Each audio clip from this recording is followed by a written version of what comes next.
اللہ کی مسجدوں کو وہی آباد کرتے ہیں جو اللہ اور قیامت کے دن پر ایمان لاتے ہیں اور نماز قائم کرتے ہیں اور زکوٰۃ دیتے ہیں اور اللہ کے سوا کسی سے نہیں ڈرتے، تو ان قریب یہ لوگ ہدایت والوں میں سے ہوں گے۔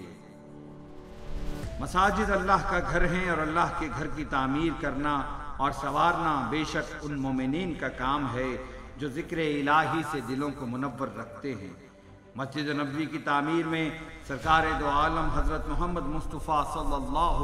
علیہ وآلہ وسلم کا خود اپنے دست مبارک سے حصہ لینا بھی ہمارے لیے بہترین نمونہ عمل ہے۔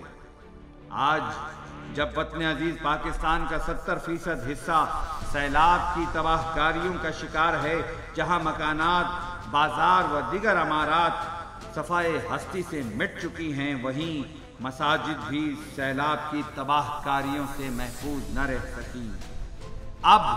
جبکہ حالات قدرے بہتر ہو رہے ہیں اور پانی کے ریلے گزر چکے ہیں اور تعمیر نو و آباد کاری کا عمل شروع ہو چکا ہے، تو ضرورت اس امر کی ہے کہ سب سے پہلے اللہ کے گھر یعنی مساجد کی تعمیر نو ترجیحی بنیادوں پر عمل میں لائی جائے۔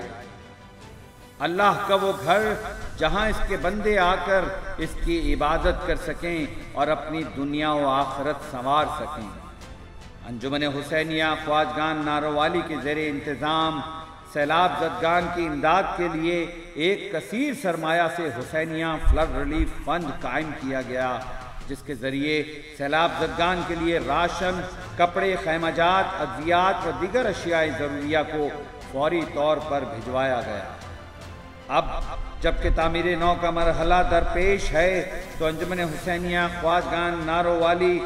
2 مرلہ سے 1 کنال کی مساجد کی تعمیر کے لیے اپنا مثبت کردار ادا کرنے کے لیے کوشاں ہے۔ آئیے ہمیشہ کی طرح انجمن حسینیہ خواجگان ناروالی کا ساتھ دیں اور مساجد کی تعمیر میں بڑھ چڑھ کر حصہ لیں۔